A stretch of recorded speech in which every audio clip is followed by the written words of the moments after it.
The International Organization Subcommittee will come to order. I want to thank Stuart Bowen, the Special Inspector General for Iraq Reconstruction, for testifying here today.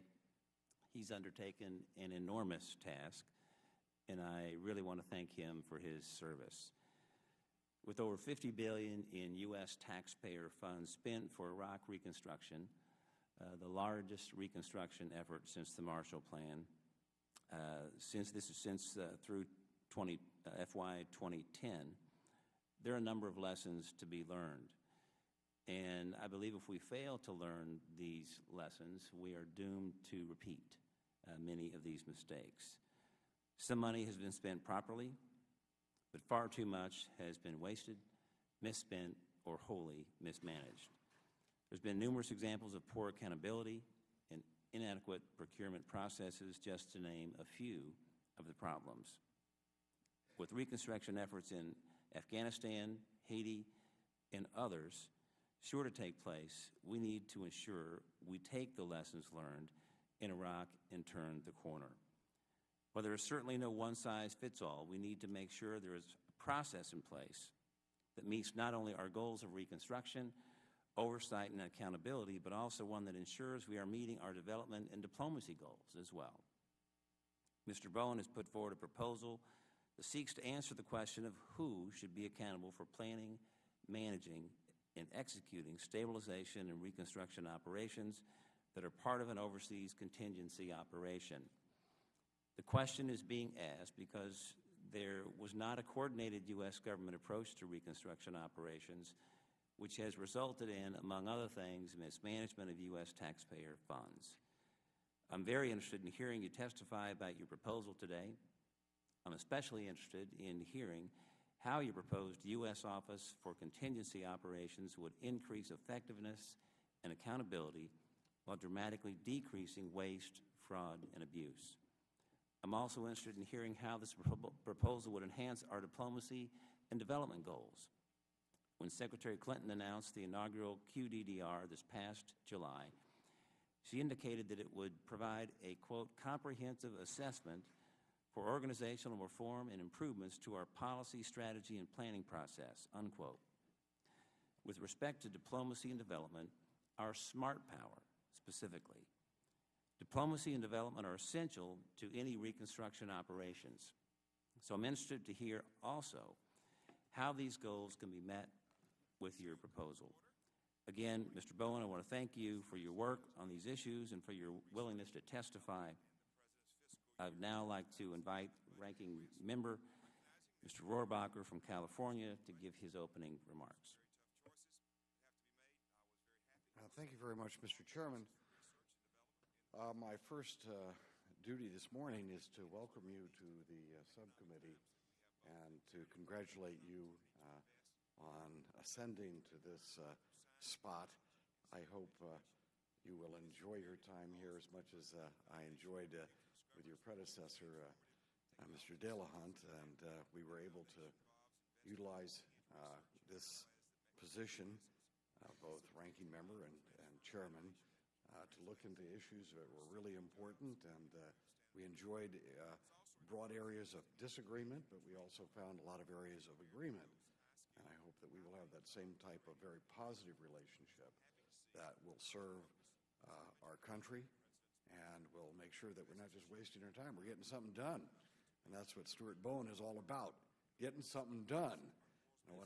Would the gentleman yield? I just want to thank you for those remarks, and our colleague, Mr. Delahunt, has not left us. He's still a member of the committee, and I know he looks forward to continuing here.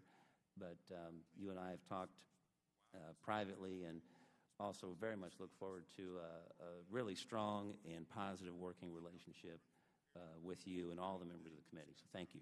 Thank you. As I was saying, Mr. Bowen and I have known each other many years, and he has been someone who I deeply respect. Here's a person who's really dedicated his life to trying to make sure that we accomplish our goals in some very trying circumstances, and trying to do it with the American taxpayer in mind. And it has been He's met the ultimate challenges, and he's got some ultimate insights as to maybe the way we can do these things in the future in a better, more efficient manner.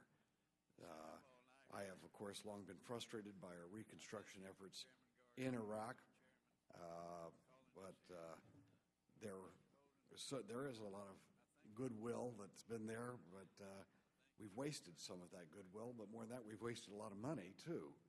We need to figure out ways of how we can do this more effectively in the future when we meet future challenges.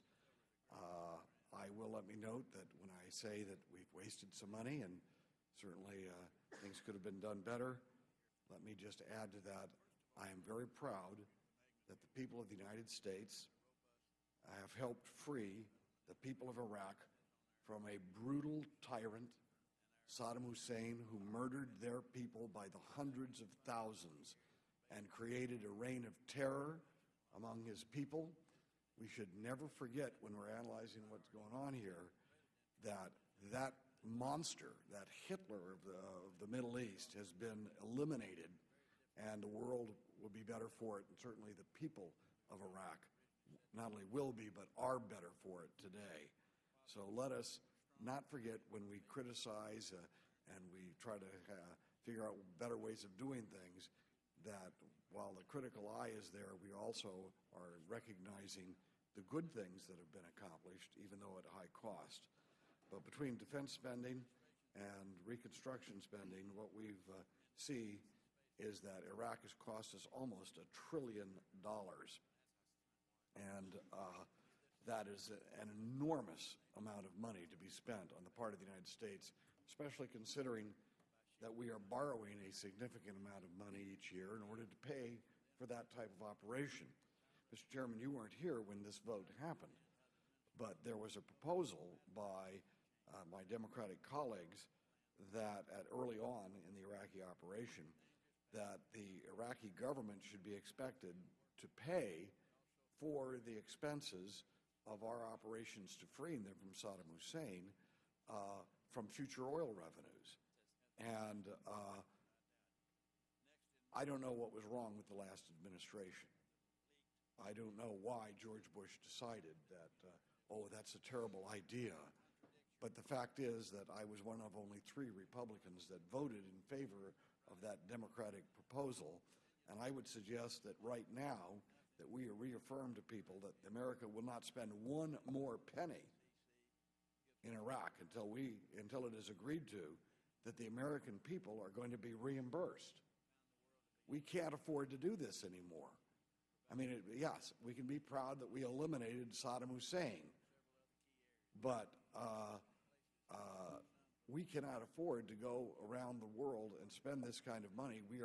Our own people are in terrible need right now. So I would hope that's one thing that we could be thinking about in this committee of moving forward that type of proposal, as well as the specific structural changes that Mr. Bowen has in mind. I would like to remind everybody that about that particular issue that I just mentioned, because that gave us, if that would have passed at that time, it would have saved America a lot of money and American people at a time when we need it the most. But it didn't pass because people were afraid to be saying, well, this war is about oil. It's blood for oil. We heard that, blood for oil. Well, who has won the oil contracts now that the war against Saddam Hussein is over and the situation is stabilizing Iraq? Who's winning those oil contracts? Not the United States, but the Chinese. So here we are. We borrowed money from the Chinese in order to repay them with interest, of course, in order to free Iraq so that they can give contracts to the Chinese. This certainly isn't representing the best interests of the people of the United States. And we need to make sure that we dedicate ourselves, that we're not going to get in this mess again, and that we're going to have some structural changes, as Mr. Bowen is suggesting to us today, but also some solid, fundamental policy standards that we will have to meet before we commit ourselves to these type of operations. Would let us note that even as it stabilized, even as we have spent so much money and blood in Iraq, some of the fundamentals have still not been dealt with there. we've got, for example, if you trace this back all the way to the beginning of when our trouble started with Iraq, it was an Iraq conflict with Kuwait that started this whole dynamic that led to all of this expenditure of blood and money. Well, Iraq is still dealing and has not brought up and not compensated Kuwait for the damages that it inflicted on Kuwait. I mean, it still has UN sanctions that it still has to deal with. Iraq still owes Kuwait billions of dollars of compensation.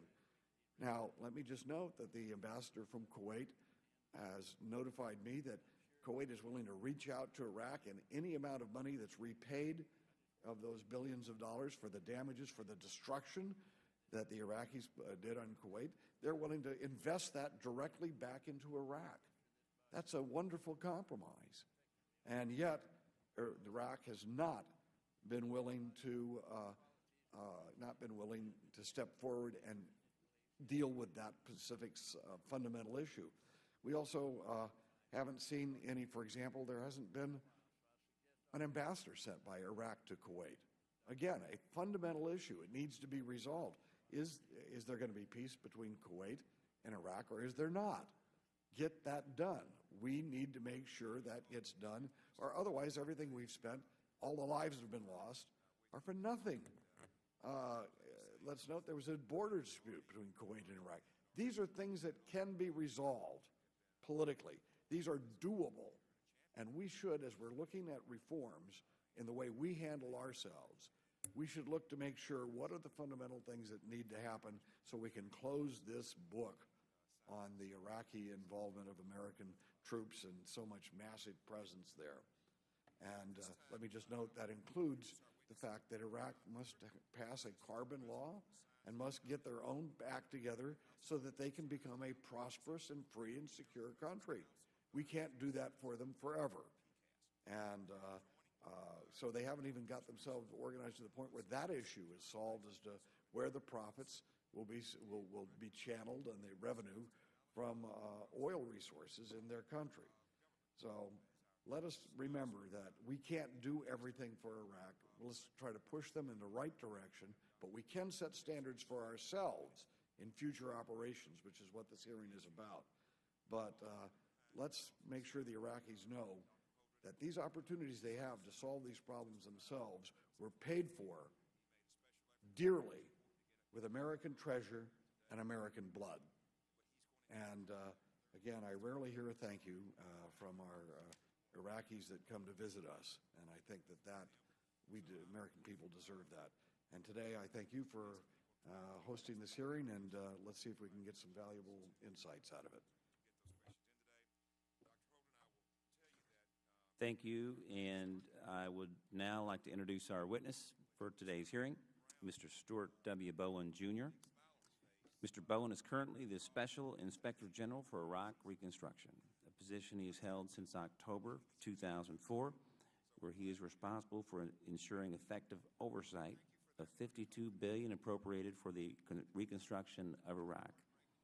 Just prior to assuming this position in January 2004, Mr. Bowen was appointed as the Inspector General for the Coalition Provisional Authority. Previously, Mr. Bowen was a partner at Patton Boggs, LLP, and has held various positions in the George W. Bush administration as Deputy Assistant to the President, Deputy Staff Secretary, and Special Assistant to the President and Associate Counsel.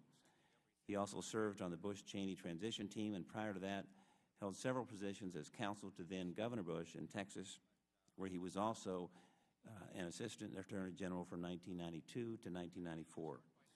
Additionally, Mr. Bowen spent 4 years as an intelligence officer in the U.S. Air Force, achieving the rank of captain. He holds a BA from the University of the South and a JD from St. Mary's Law School. Welcome, and thank you for joining the subcommittee today for this important hearing. We now turn to Mr. Bowen for his opening remarks. Thank you, Chairman Carnahan, Ranking Member Rohrabacher, for the opportunity to appear before you this morning on this important topic. I'm especially honored, Mr. Chairman, to appear at your first hearing as your chairmanship, and I think that The issue that you have taken on is highly relevant to ongoing stabilization and reconstruction operations in Iraq and Afghanistan, and very applicable to an issue that must be resolved. That is, how the United States should approach managing, executing, planning for stabilization and reconstruction operations. There is no clear answer for that. And that, sadly, is one of the hardest lessons from Iraq. A year ago, my office put out Hard Lessons, a comprehensive review of all that has happened in the reconstruction program over the last 7 years. And we had some tough stories to tell, but I think perhaps the toughest is that we simply did not have a structure in place adequate to the mission that we took on in 2003. As you rightly pointed out in your opening statement, Mr. Chairman, this program was undertaken at great cost because of that lack of organization, great waste. As we pointed out before, upwards of $4 billion in wasted taxpayer dollars. The consequences of failing to properly prepare. The issue that we have addressed this week, this hard lesson, in our latest Lessons Learned report, applying Iraq's hard lessons to the reform of stabilization and contingency operations, stabilization and reconstruction operations, is the need for a new office to bring together the disparate elements that are scattered across the government now among several departments to plan and execute stabilization and reconstruction operations. As we say in the opening to this report, the question of who's in charge is not clearly answered. The United States has taken steps to address this matter over the last 10 years, and we spell that out in Part 1 of the report. But those steps have not yielded a coherent response. Those steps produced a series of ad hoc organizations in Iraq most of which no longer exist. And so the accountability issue is lost. Those responsible for that waste were parts of organizations that have ceased to be. A more permanent solution is necessary, we firmly believe, to ensure that there is accountability for results and that there is clarity on the responsibility for planning and execution. We've also pointed out in this report that there are 10 things that the United States could do now to improve stabilization and reconstruction operations. They best be undertaken by a new office, the U.S. Office of Contingency Operations, but those 10 straightforward targeted reforms are still relevant today, reflective of the fact that our lessons have not been sufficiently learned to date from Iraq.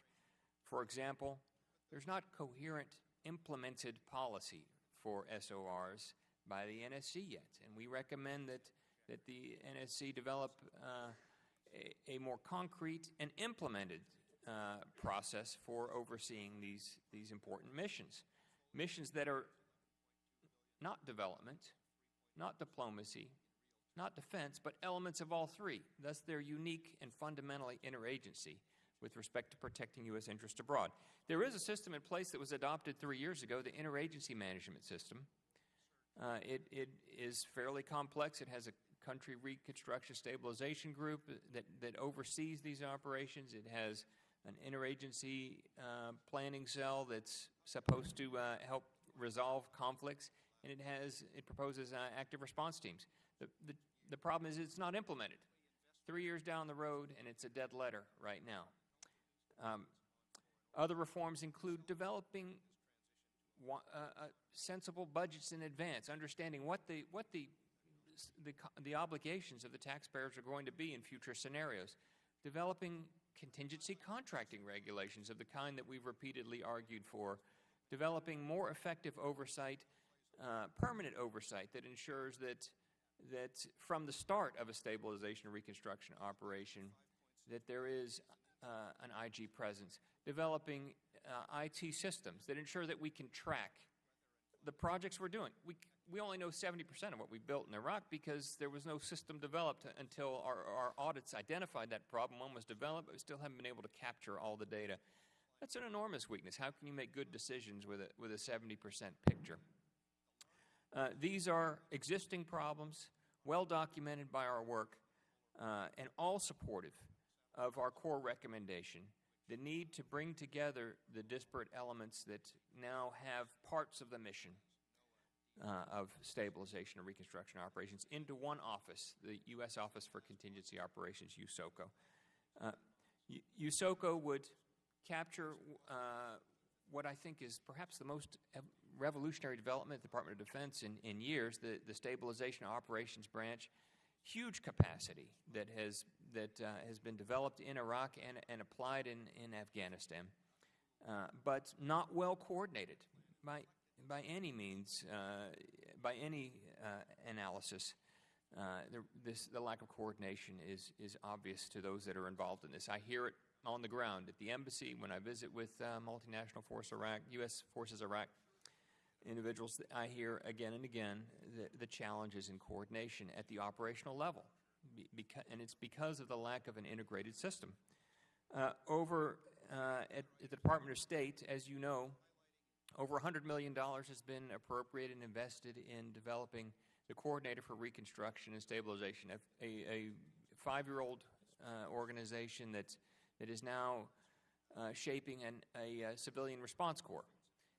They've got about 89 on board now, split between U.S. Agency for International Development and SCRS, about 16 on the ground in Afghanistan, 3 in Haiti. So it's not terribly robust, but more importantly, it's not well integrated with the Department of Defense for operations that are fundamentally civil military operations. U.S. Agency for International Development has the Office of Transition Initiatives and also part of the Civilian Response Corps. But again, another agency with part of a mission, but with no purview, with no authority, with no capacity to carry out this essential process, this essential kind of operation to protect our interests abroad. What's the consequence, besides waste, of failing to have a coordinated planning system? The consequence is the lack of unity of command. The hundreds of people I interviewed for hard lessons and those that we discussed for this latest report, and frankly, virtually every trip. I'm going on my 26th trip to Iraq in the near future, and I hear every visit recognition that there's a lack of unity of command. A lack of unity of command yields a lack of unity of effort. Exemplified, interestingly, most recently by 2 audits, one by my office, one by DoD State IG, addressing the same issue, police training. $2.5 billion, the largest contract in the State Department history in Iraq, and a contract in excess of $1 billion in Afghanistan, reaching the same conclusion. Lack of capacity to oversee and properly protect taxpayer interests with regard to the training of police in Iraq and Afghanistan. How important is that issue? General McChrystal says number 1. So the urgency of this reform is evident, I think, at the ground level in these latest reports. Indeed, the DoD IG report quoted the chief of mission in Afghanistan as saying the lack of unity of command is what was responsible for the failure of this contract. USOCO is a new idea. Some have criticized it as perhaps a layering of bureaucracy or unnecessary. To the contrary, it's a reorganization. The government, when it's confronted with systemic problems, has responded in recent years to meaningful reform that have improved the United States' approach to critical problems. The Department of Homeland Security, one example. The Director of National Intelligence, another example. Those are new offices, but they really are ways that have brought together unity of effort, unity of command to critical issues of national security interest. This is another perfect example that needs such reform. And those with experience on the ground in Iraq and on this issue recognize it. General Scowcroft, perhaps the godfather of contingency operations, recognizes this issue as well as anyone on the planet believes this is the right answer. Ambassador Ryan Crocker, 2 years in Iraq, lived with this issue, worked with me daily on helping set the course right, sees this as the right solution. Spike Stevenson, on the ground at the beginning as director for the U.S. Agency for International Development, sees this as a plausible approach. So this is the product of 6 years of careful study, an issue that we identified 3 years ago, that we vetted heavily on the ground, through the departments, through experts, and thus firmly believe that some reform is necessary. We think this is the right reform. And though not a panacea, it's a positive step forward. Thank you, Mr. Chairman, Ranking Member Rohrabacher, for this opportunity, and I look forward to your questions. Thank you, Mr. Bowen, and again, I think your remarks here this morning really reflect those hundreds of interviews and years of work and expertise, experience, listening, learning on the ground from people that are trying to achieve our goals in Iraq and seeing how we can move forward in a better way. So I really appreciate you being here today, and this is very timely as we look at other operations going forward. These reports that have been prepared, I think, are very instructive, and your ideas are very instructive. I guess I want to start with a question about the estimated $4+ billion that you've indicated has been wasted in Iraq. Can you break that down in terms of where you think that has come from, and also, simply how can we prevent that going forward? Because in an era where we have limited resources, where we need to be sure the dollars that we're putting forth here are getting where they need to be to cut.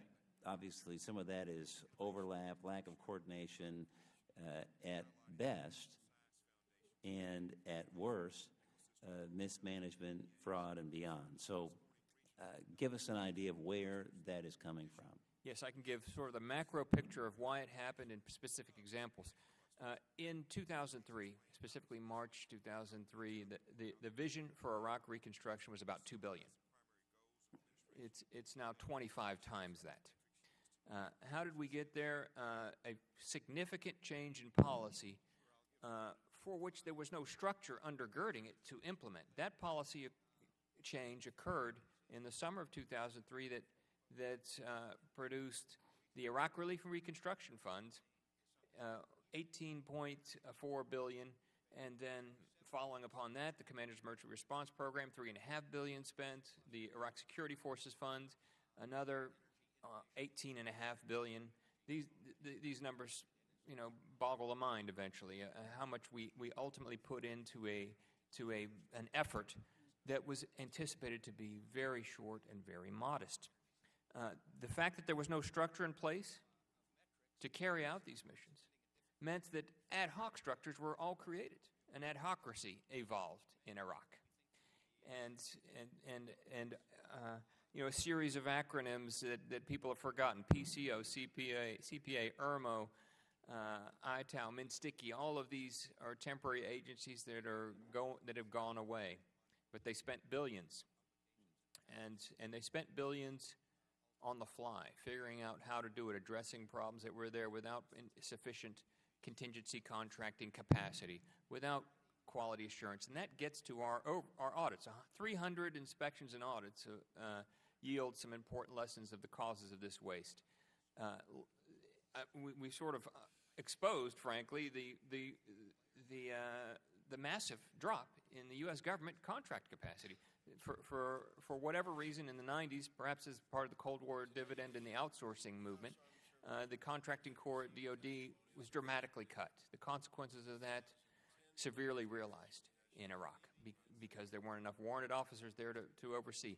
Second, the lack of capacity to ensure that quality assurance, quality assurance means the government makes sure contracts do what they're supposed to do. We didn't have enough people going out and visiting projects. A lot of times my inspectors would arrive at a project, and we were the first Americans that the contractors had seen in a long time. That obviously is a grave weakness. Results in things like Khan Bani Sod Prison. $40 million spent for a monument to failure in the desert an hour north of Baghdad. We'll never house an Iraqi prisoner, I don't think, because not much was accomplished. Money was poured into failure after failure because of poor oversight. Just one example of projects that simply did not get completed. The other significant waste areas included asset transfer, projects that didn't get finished, but we declared concluded and just unilaterally handed over to the Iraqis. Happened hundreds and hundreds and hundreds of times, where they refused to accept it, and so the Corps of Engineers would just sign a unilateral transfer, hand it to them, and that's it. That's a project, again, not accomplishing anything. These various elements, the macro weaknesses, the failure to have a system in place of the kind I've discussed in my opening statement, the fact that an adhocracy of now non-existent agencies spent billions, 50 times more than expected, and the fact that the oversight on the ground and the aptitude, the expertise was not present to ensure that projects got done and that money was properly spent, yielded this waste. And we're here today with really that hardest lesson before us on the table, essentially saying never again. And never again means preventing it from happening, which means improving how the United States tackles planning and executing these kinds of operations. It's not only a hard lesson, but a very, very colossally expensive lesson. Mm-hmm. The problem with throwing so much money at a problem and to so many entities that are now gone. Yes. Seems to me very difficult, and we may never figure out where some of that money went. That's exactly right. I guess my next question has to do with really quantitative and qualitative metrics that can be used in determining today progress in Iraq. I mean, obviously, the look back in terms of what went wrong with some of the money and this lack of systems and coordination. But going forward, what are some of the measurements that we can use, in terms of number of civilians trained, police trained, election reforms, economic development statistics? Where are we in terms of that snapshot to measure progress? Great question. We are going to provide snapshots of that to you over the next year. I have established an evaluations branch, an element of oversight that is critical to answering exactly the question you're raising. What are the results? Ultimately, that's the core question of any stabilization and reconstruction operation. What did you achieve? What difference did you make? And that, I assure you, we will provide you over the next 12 to 18 months. We're going to produce our first report later this spring that assesses the various evaluative reports that have already been accomplished. So what do we know now? I think that's the first question. And then we're going to get into some evaluative studies of infrastructure projects. What were the outcomes, the results of all that money spent on hard infrastructure? I've told you the bad news, but what potential good news is there from it? Well, we know from our quarterly reports, that electricity is and has been now for a year and a half above pre-war levels. So there's outcome evidence of progress there. But I need to tell you, how did our investment achieve that? That's the question you're asking. And then the next report after that will be looking at ministry capacity development. An important matter that's been focused on heavily the last 3 years under the State Department's aegis, and it's certainly a laudable goal. What results have we achieved? And that's what we'll be getting to. So I think it's time now to make these evaluations and to provide the Congress with concrete evidence of what was accomplished. Thank you. I'm now going to turn over to Ranking Member Mr. Rohrabacher. Thank you very much, Mr. Chairman, and thank you again, Mr. Bowen, for your long and very dedicated service to our country. Thank you. And the things we're talking about are of great significance to so many people. I mean, we have to realize that thousands of lives have been lost, American lives have been lost, and there are people who will never have a father in their lives because their father's dead in Iraq now, and wives who will never have a husband for the rest of their lives. And I grew up in a military family, and I know about those sacrifices. So it is our job to make sure that at the very least we try to be as effective as we can if we are going to be involved in these kind of operations. And I would suggest the very first reform that needs to take place is for us to be aware that we are making these decisions and how significant it is to thousands of our fellow citizens. So when we will not go into situations, I don't think there are many of us who supported the call that we were called upon by President Bush to support this invasion of Iraq. I don't think there's many of us who would, in retrospect, have gone along with that had we known the price that was being paid for what we've gotten out of it, and what the world has gotten out of this. Let me just note that World War II, if I remember, now what was that book? What was the title? Catch-22. I mean, when you look at World War II and you take a look at what really happened, if you look down at that level, there was an enormous amount of corruption, enormous amounts of corruption. And in Vietnam, I'll just have to say I spent a little time in Vietnam in 1967, and when I was 19. And while I was not a soldier, I was out with the Montagnards and various places in Vietnam, but I was totally dismayed after I left, knowing that the level of corruption that I thought indicated to me that we would never be able to win, and all of the lives and all the gore that was going on was going to be for nothing. And that's how it turned out, of course.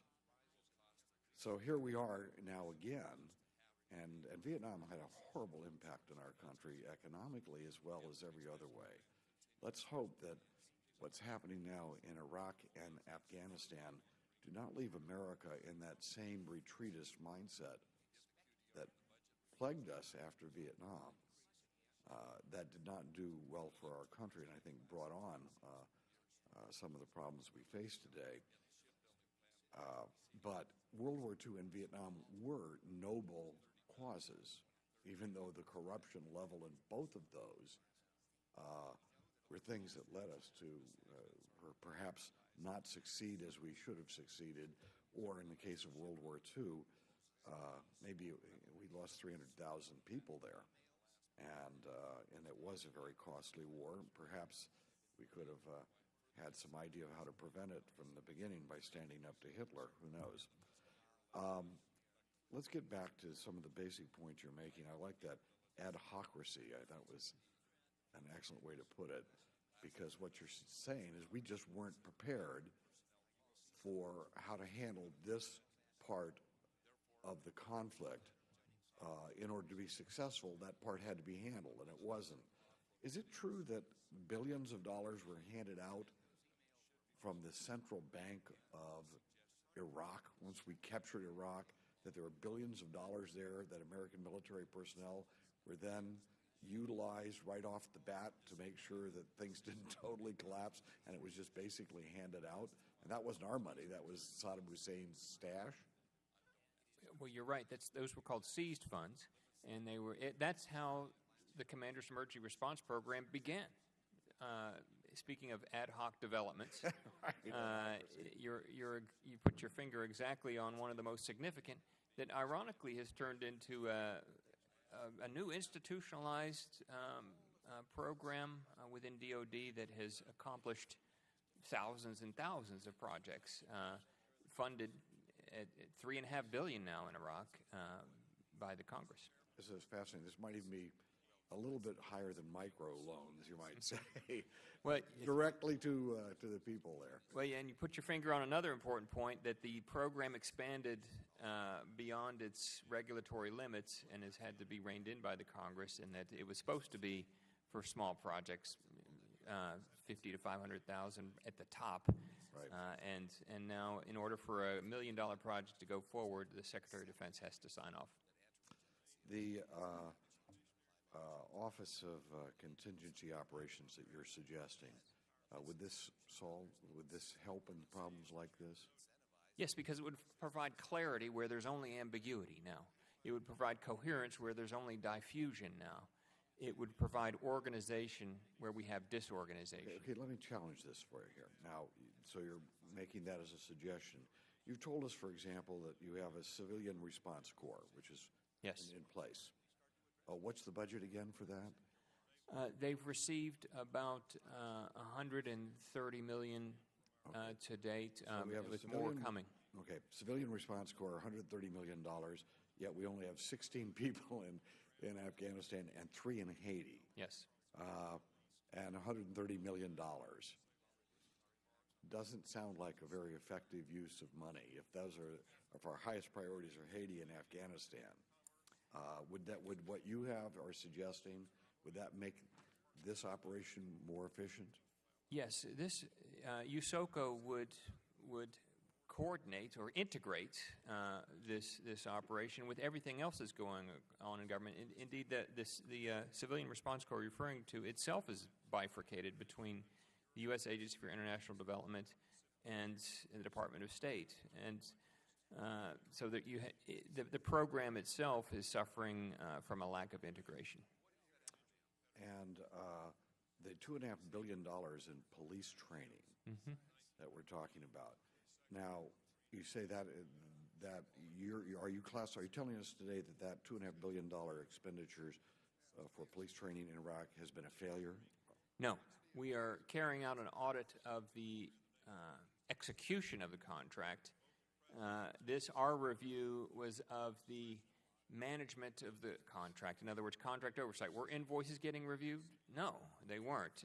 Is that create a huge weakness and vulnerability to fraud and waste? Yes, and those are the findings of our audit and also the audit of Afghanistan. So this is another example of the lack of unity of command. It was DOD money going through a state contract, then back to DOD to execute. That sort of division of duties would be solved by USOCO. When I was 19 years old, I was trying to find out the dynamics of how we were going to win the war in Vietnam politically and at that level. And I was taken by some people about 100 miles north of Saigon, some doctors, American doctors, who were trying to win the hearts and souls of the people there. That was our idea, hearts and minds, and by setting up clinics and helping them. And when we went to these clinics, it was a horrible mess. I mean, it is unbelievable, the stench and the fact that everything had been looted, frankly. I mean, and it had been looted, and these doctors were just, here they were, dealing with young Americans, people from my area I remember this surfer who was shot, and it was really horrible. And they were crying. They were just crying to me. What are we going to do? This is $1 million investment here, and look at it. It's nothing. And the problem was, of course, we were sending aid into that area via the Vietnamese, who were our allies, and they were stealing everything. Now, where do we do this? How do this board that you're talking about is going to be responsible? Do we then? Are you suggesting, as you're overviewing what we have done in Iraq and in the past, should we be channeling it directly into local people, or should we have direct control over every expenditure? And if we have direct control over every expenditure, do we then not leave ourselves in a situation that we are assuming work that we'd like the people on the ground to be doing for themselves? Well, it shouldn't be exclusively either approach. It's conditions based, and that's essential for effective oversight. You have to have controls in place that ensure that there's sufficient oversight of the money that's going forward. But again, it's conditions based. If you know that those with whom you're dealing are rife with corruption, then that's a signal for more controls. Let me get to it specifically in Iraq. A case I know about. They wanted to build schools for the kids of Iraq. Mm-hmm. They needed school desks. There's a company, happens to be in my district, I know about this. That's one of the reasons I know about this specifically, that builds school desks and wanted to send these desks over. Okay? In fact, they want to do that now for Haiti.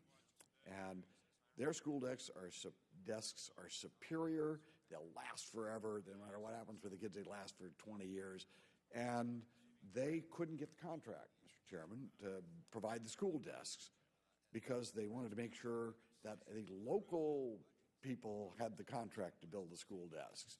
But all the school desks that were being built there in Iraq, I saw examples of it, fell apart after a few weeks. It looked good for about a week, and then they all fell apart. So, wasted expenditure. What do we do? Are we going to give the money to some company here to build the school desks and send it there? Or does our aid program focus on building enterprise in the country? Well, I think both aspects have to figure into a stabilization and reconstruction operation. As I said, it should be neither one or the other exclusively. And I think that certainly there have been, and we've documented, many failures by Iraqi contractors. At the same time, they've improved, partly because we've gradually empowered them. The Joint Contracting Command Iraq implemented about 3.5 years ago something called Iraqi First, and that's where I think this is coming from. In other words, preference to Iraqi contractors on continuing projects. And that was difficult at first for reasons you're alluding to, but I think that the contractors have improved over time. So building capacity through contracting has certainly been part of our mission. Well, just one last thought, and that is, if we are to succeed, we must have Americans who take this job very seriously, as we need to take our job of oversight seriously. And you, sir, have taken your job seriously. There's not just an easy answer to any of those questions that I asked, but the real answer is making sure that we have people with good hearts who are diligent and responsible, trying to make sure these programs succeed with the best judgment they can put forth. So thank you very much, and thank you, Mr. Chairman, for holding this hearing.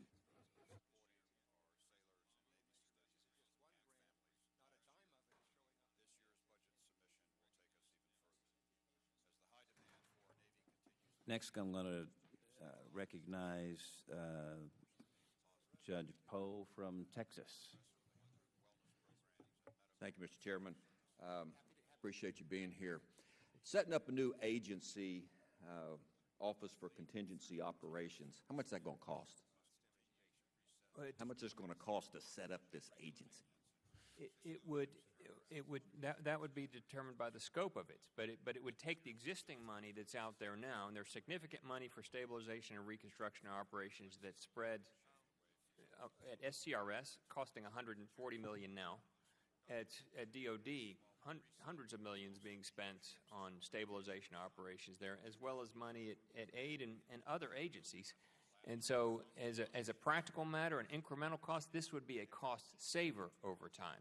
Because right now, as I pointed out, these responsibilities are not clearly allocated. They're diffused among the agencies. And there is not a clear point of accountability, which is about saving money, or a clear point of responsibility, which is about effective execution in the current system.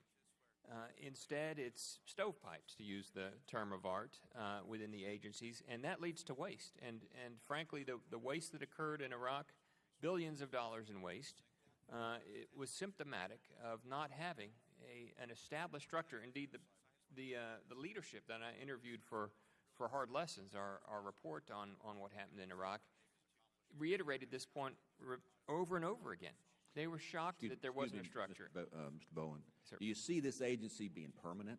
We eventually in our lifetime, we will leave Iraq, probably. Yes. But do you see this agency staying around for other type situations like this? Yes, sir, because this is not about Iraq only, and certainly I think its effect would be well beyond Iraq. It could help Afghanistan, but it's about preparing for stabilization and reconstruction operations in the future. This is a relatively new kind of operation. In the last 30 years, we've had about 15.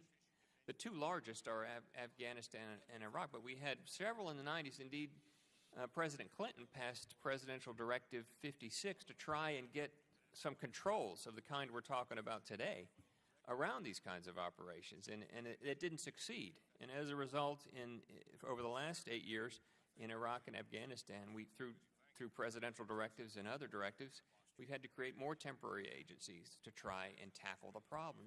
That resulted in waste. Those temporary agencies are gone.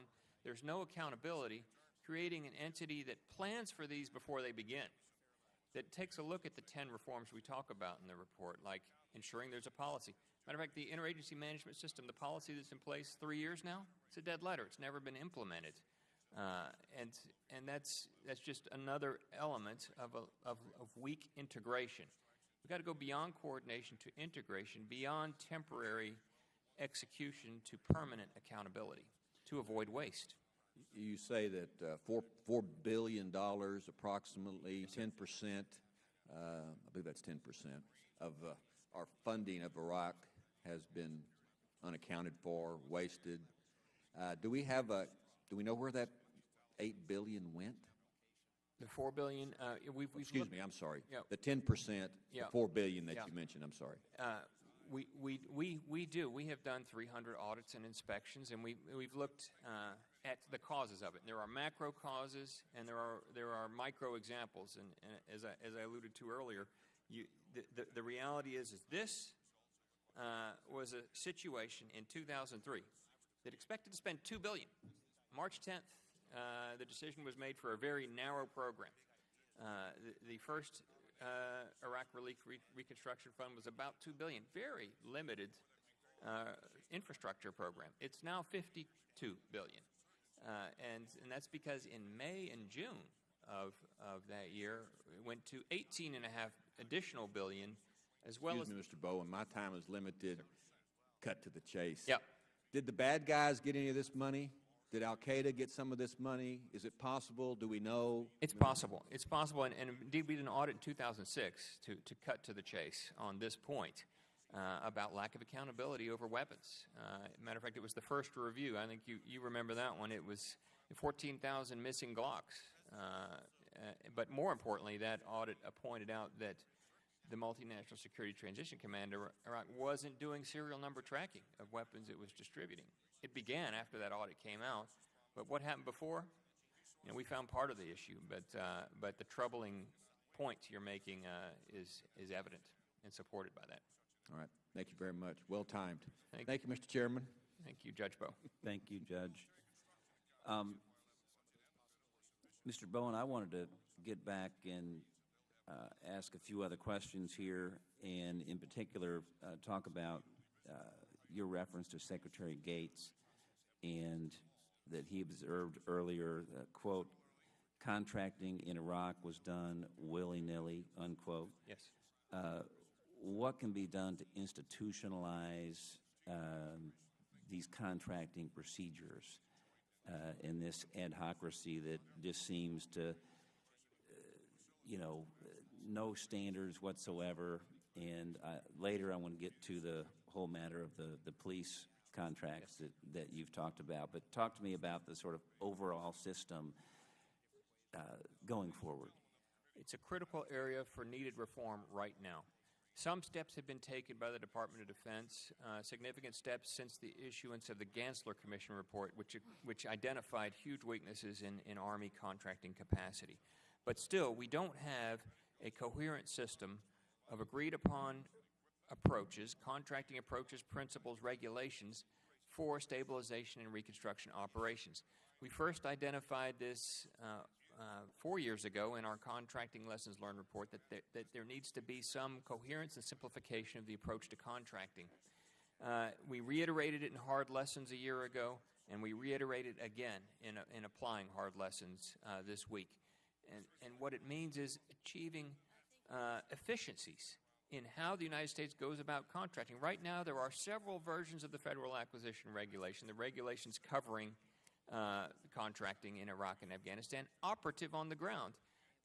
And they each have their own permutations, and they make complex in a conflict situation what must be simple to ensure that policies that happen at a much faster pace are effectively executed. As a matter of fact, at the Wartime Contracting Commission hearing on Monday, it was raised that a contract protest under existing regulations was potentially impeding a critical military decision, military progress, for 6 to 9 months. That's exactly the kind of legal reform that should be addressed by meaningful contracting improvements that are there to be executed, in my opinion, for stabilization and reconstruction operations. I want to move on to talk about the issue of the police training. When I traveled to Iraq back in early 2005, I had a tour of a police training facility, and there was much fanfare about this was one of the highest priorities for success in the country, and substantial funding had been provided to it, and there were glowing numbers about how quickly they were going to get the numbers of police trained up to where they needed to be. And even today, as you mentioned, General McChrystal saying that's one of the #1 priorities is to get our police trained. Between 2005 and now, we haven't seen anywhere near the progress that we need to have seen. And I guess with the planned withdrawal of U.S. troops from Iraq by December 31, 2011, what challenges do you foresee? I guess my first question, what challenges in terms of the transition of responsibility from military to state? And do you believe state will be able to successfully take over that training program in October of 2011?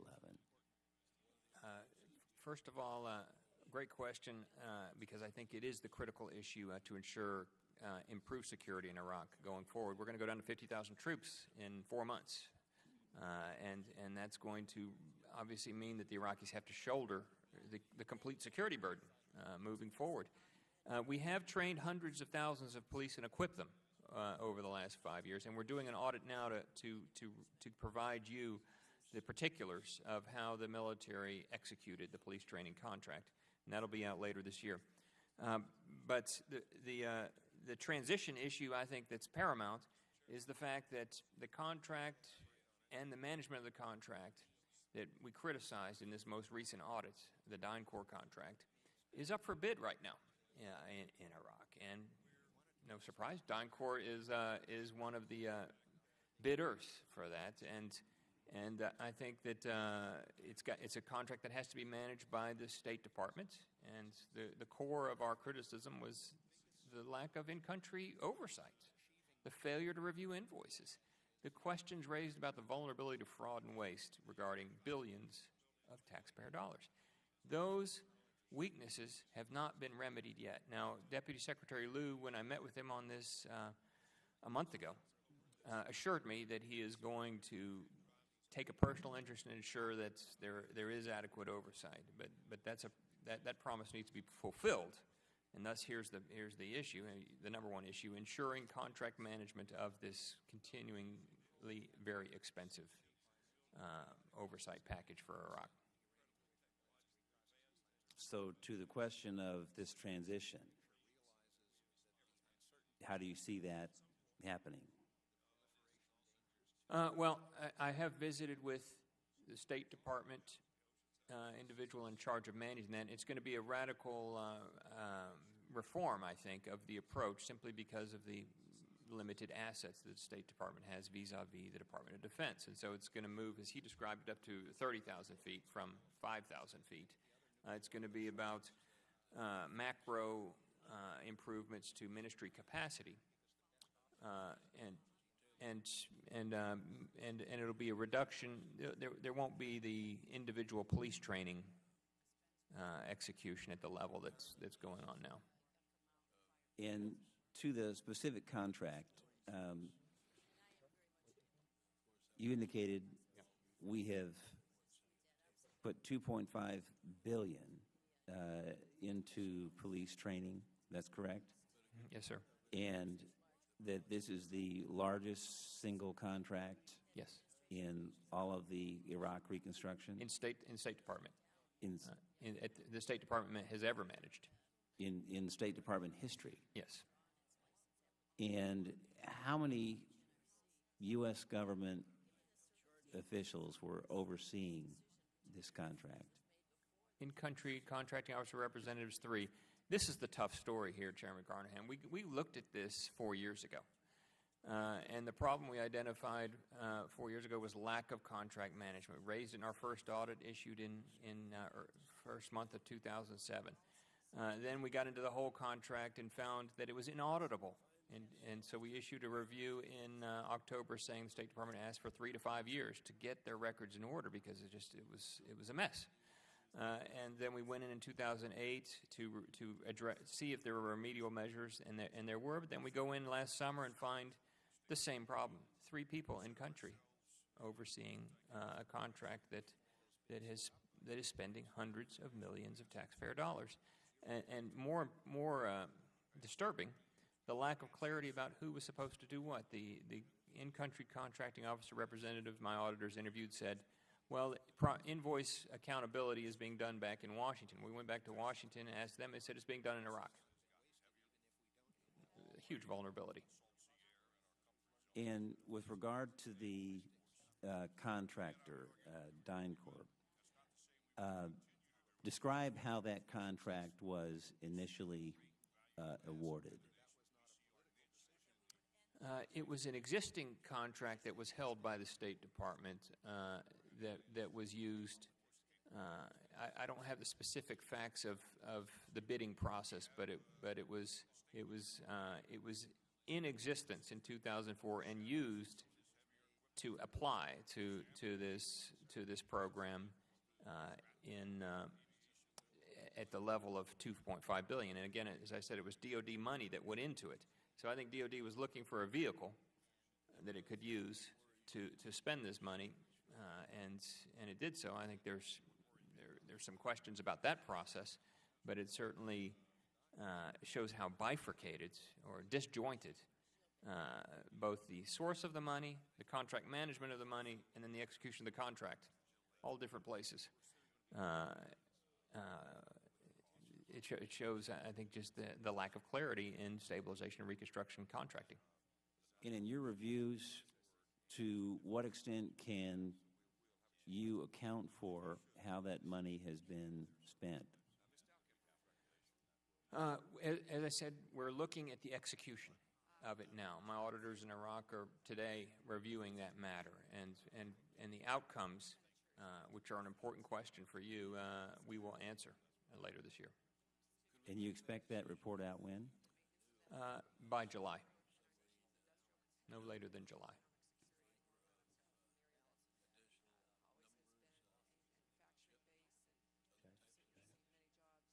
I'm going to yield to Judge Poe.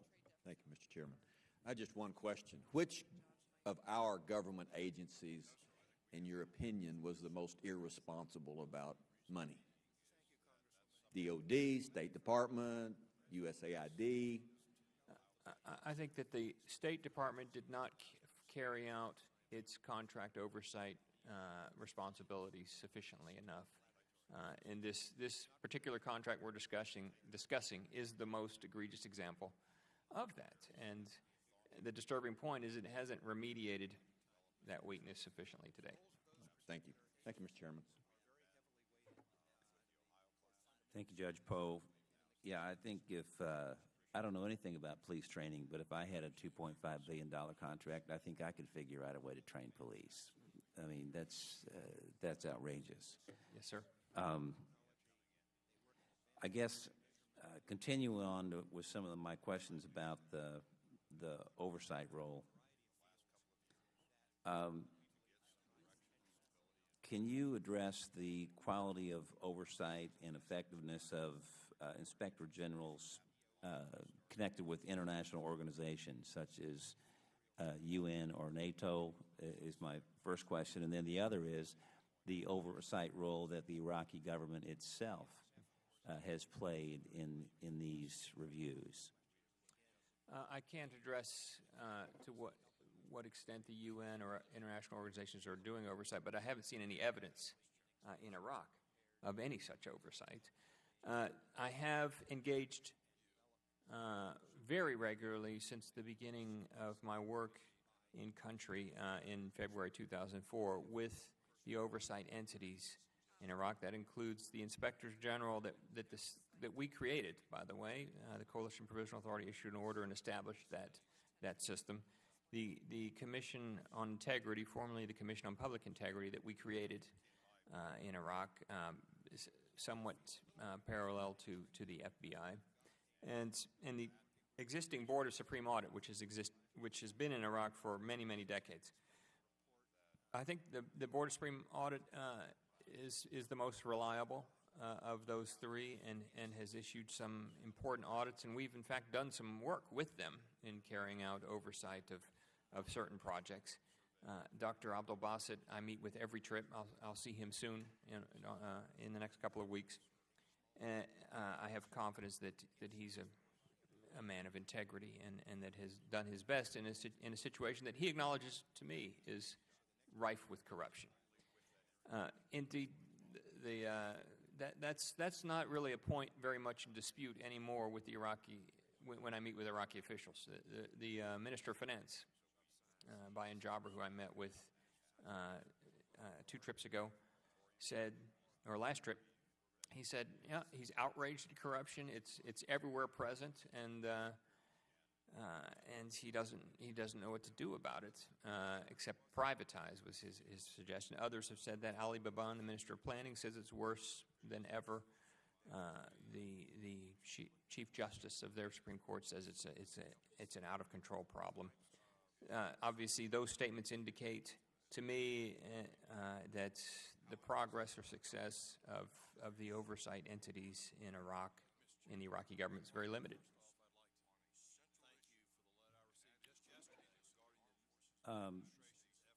Next, I've got this is an unusual way to ask a question, but I tweeted the news about today's hearing yesterday and asked anyone interested to send some questions, and we got several, but I picked out one that I thought was particularly good from a Michael Grady, and his question was, is there any accounting for private contractors' effectiveness in nation building in Iraq? Are we getting our money's worth? Mr. Bowen, how would you answer this question for Michael? That's a great question and a huge question, because a study a couple of years ago found that there were over 180,000 private contractors in Iraq carrying out virtually every conceivable kind of task in country. And so it's difficult, I think, to make A, a judgment about the success of any particular area, or B, to get our arms around the scope of expense and the return, so to speak, on that investment. What is clear is that the Iraq and Afghanistan stabilization and reconstruction operations have used private contractors in an unprecedented fashion. And the cost has been historic. highs. And have we managed them well? I think the answer is generally no. Why? Because there wasn't adequate preparation, planning, structure, oversight in place before these operations began to ensure that there were clear regulatory limits and oversight of an army of contractors bigger than our army in country. And that's something that USOCO would squarely address. And it really, I guess, it was a function of our lack of civil capacity that we basically had to go by and threw a lot of money at, and did not have the structure in place to create it or to properly oversee it and have accountability. That's correct. That's correct, and the security problem aggravated every aspect of that.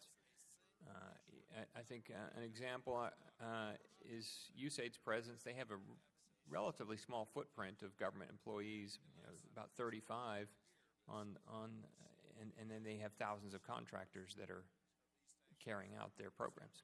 And of those 100,000 contractors in Iraq, how does that, can you describe, are those mostly U.S. contractors, local contractors, and describe sort of the variety of things that they're doing? I think they are predominantly non-U.S. Contractors as far as nationality goes, and they're carrying out everything from supporting food, fuel, and billeting to the troops in the field under the log cap contract, to helping build local capacity in provincial governments, to building schools and health clinics.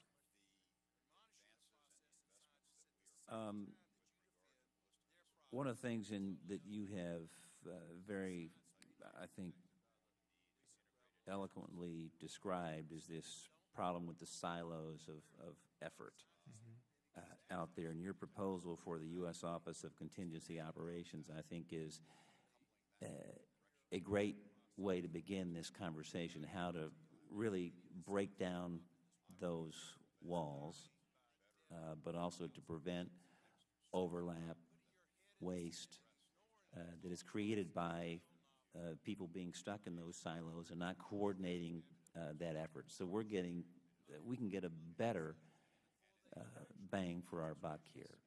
And I guess I really wanted to get you to talk about how you see those elements from defense, state, USAID coming together in a more functional way, in practical way on the ground for delivering what we're trying to achieve. The functional execution is the key. Right now, the responsibilities are diffused with limited coordination, frankly, and that's what I'm told.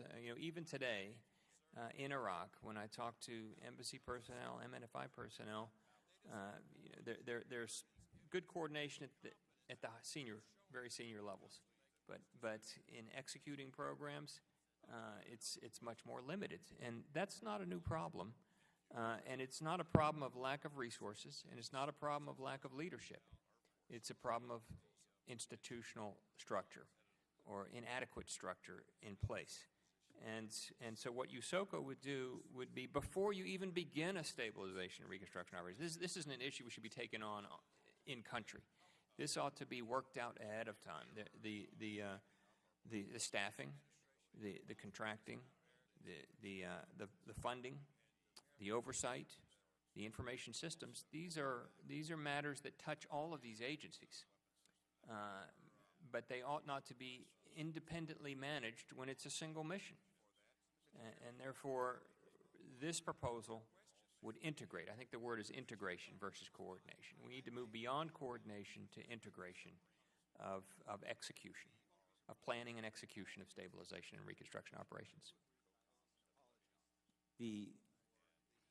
I guess beyond your proposal, I'd like you to talk about other alternative ideas that get to this issue. Talk to me about some of those alternative ideas that are out there and why you think your proposal is the best way to address these issues. Well, we propose some alternatives, the targeted reforms in our report. In other words, ensuring that the NSC executes and implements a set of stabilization and reconstruction operation policies and procedures. It doesn't appear that the interagency management system is the one, since it's not being used. So reconvene and redevelop and implement. There'd be ways to develop an independent inspector general oversight that could be standing and ensure that there's, from the start of an SRO, oversight. I think one of the challenges in Iraq is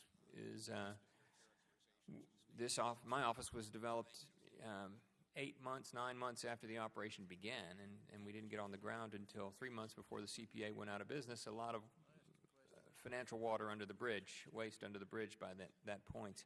It ought to be there from the start.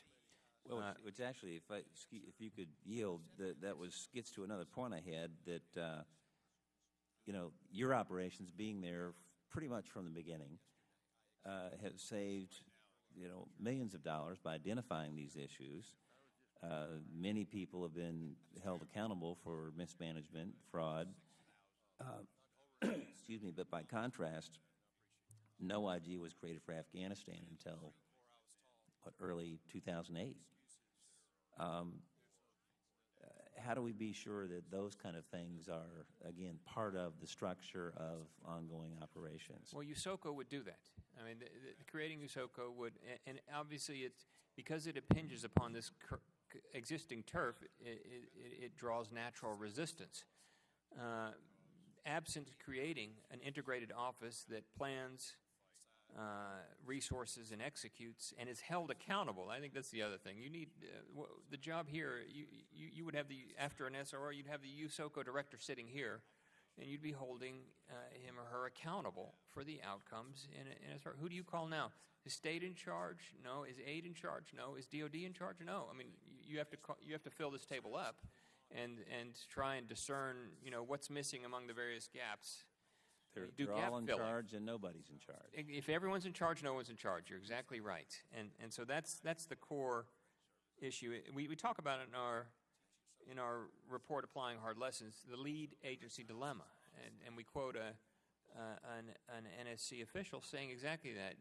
When you have a lead agency, you only have one agency, because it imbues upon the process its own culture, structure, and biases. USOCO would be free from those particular institutional biases while drawing significantly upon the capacities of those respective agencies. NSC gives the policy, DOD has capacity, state aid and the other agencies have expertise. What's filling the middle? Nothing right now. It's still diffused in the stovepipes. USOCO would fill that vacant space. I guess I want to wrap up with maybe a historical perspective that I wanted to ask you about, because you identified, you actually have a table in your February report, and that lists U.S. assistance for stability and reconstruction operations from Iraq, Germany, Afghanistan, Japan, Bosnia, Kosovo, Dominican Republic, Panama, Haiti, Lebanon, Somalia, Grenada, Cambodia. What are some of are there common themes in all these operations that you have identified to help you make the conclusions that you have? I think the most common theme from these operations is we haven't applied our lessons from them to the next operation. Each one is sui generis. Each one evolves on its own without a sufficient structure in place, because there is no structure in place to carry it out. They begin, they're carried out, they're over, they're forgotten. Their lessons aren't applied. There were lessons from, I believe, from Bosnia and Kosovo, certainly those who've lived them. General Nash, who worked with us on our lessons learned report, said, "Hey, I did the lessons learned report, and you're repeating a lot of what I found in Bosnia." And that's That's one of the reasons we pursued this entire Lessons Learned initiative, to help apply lessons learned. A lesson learned that's not applied is a lesson lost, and that certainly is the commonality of the previous stabilization and reconstruction operations. Seems to be lessons learned reports that we're not learning from. Not sufficiently, that's clear. I'm going to yield to my colleague, Mr. Delahunt from Massachusetts. I'm so glad that he could join us, and particularly for this first hearing that I've had with the subcommittee.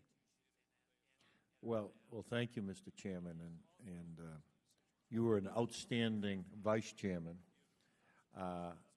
and you will, I'm sure, more than adequately fill the shoes of the individual who preceded you in that capacity. And I want to say this: I think this is such an appropriate topic for the first hearing under your leadership,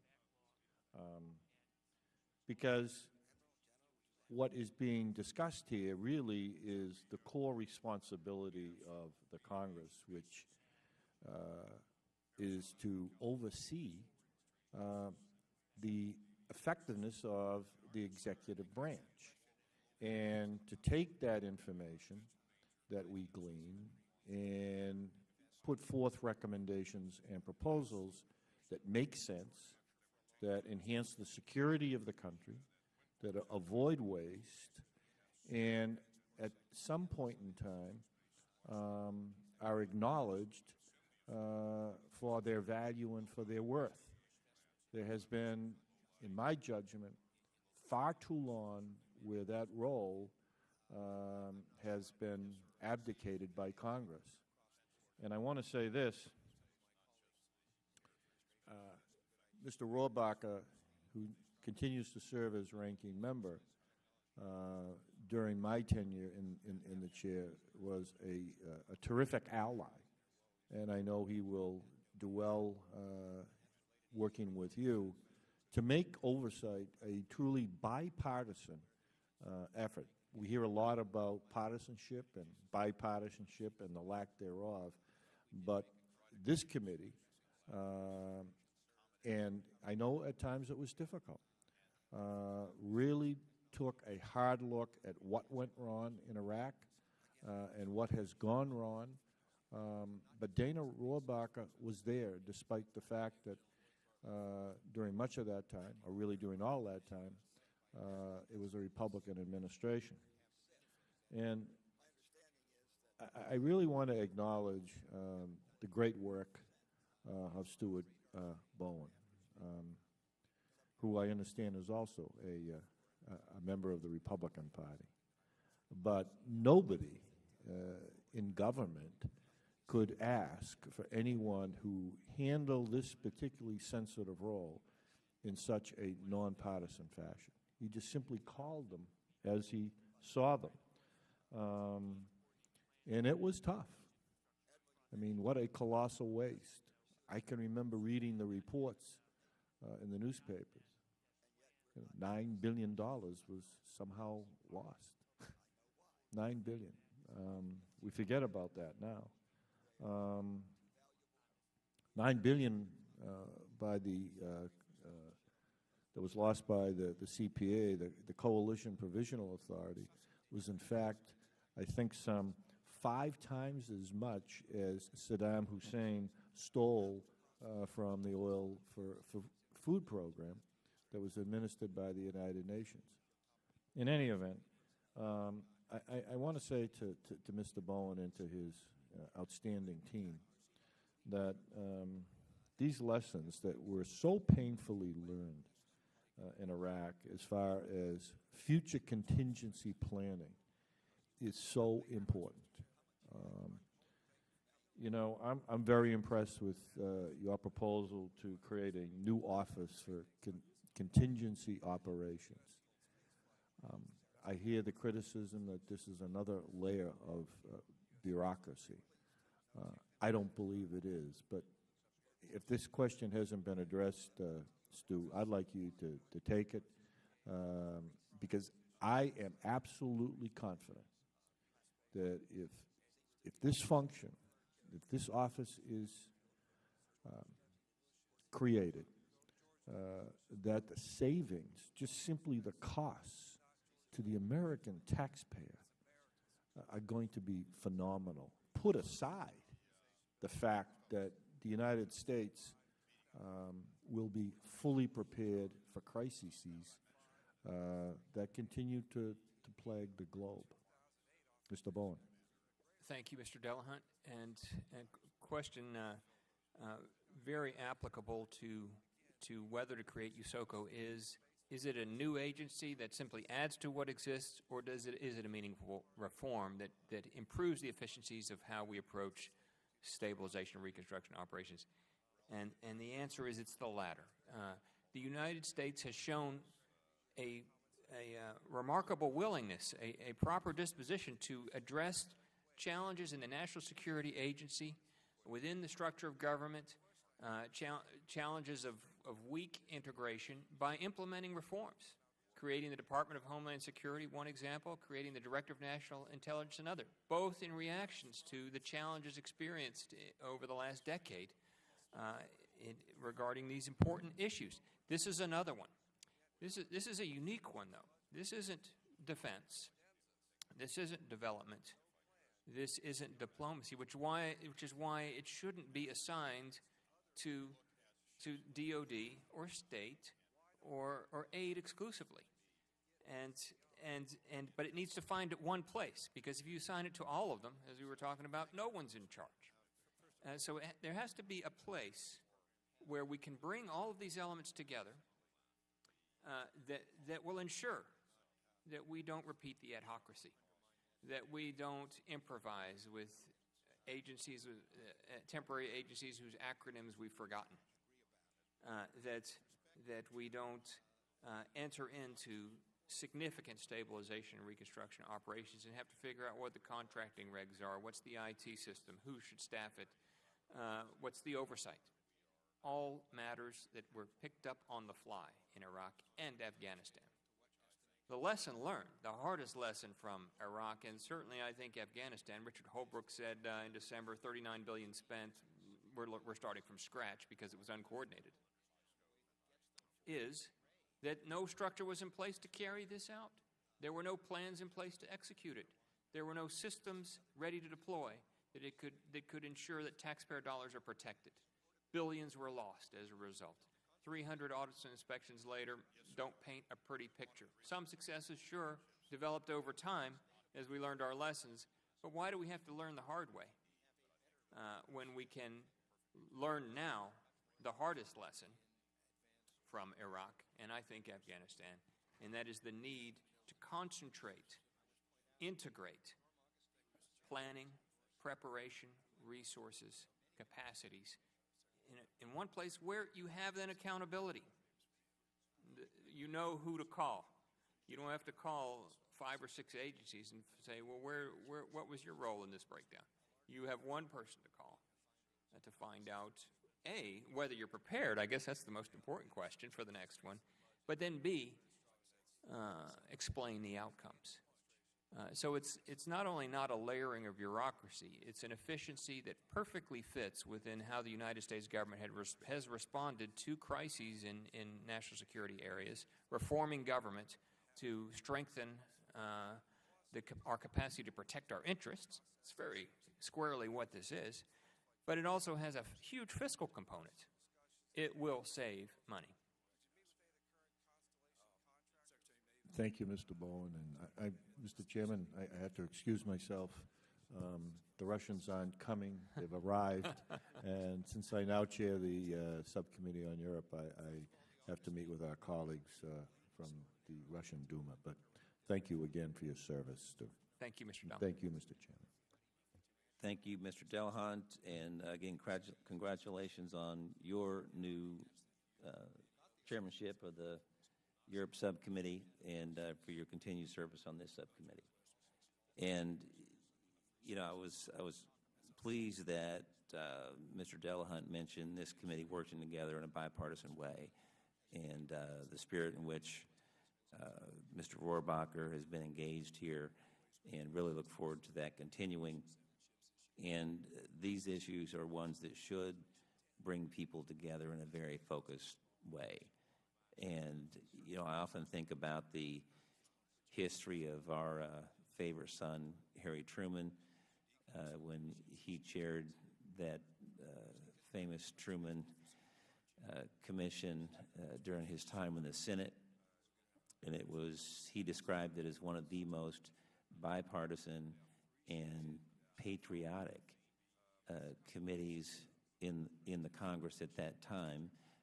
It was a democratically controlled Congress and a Democratic administration, but they were going after waste, fraud, and abuse in a way that respected the taxpayers' dollars, but also was focused on the mission, supporting the troops and results, and holding those contractors that were gaming the system accountable. So there's some great parallels in history here, but we do have to learn. We just can't keep doing reports about how we should learn. We actually need to learn. So this is very helpful.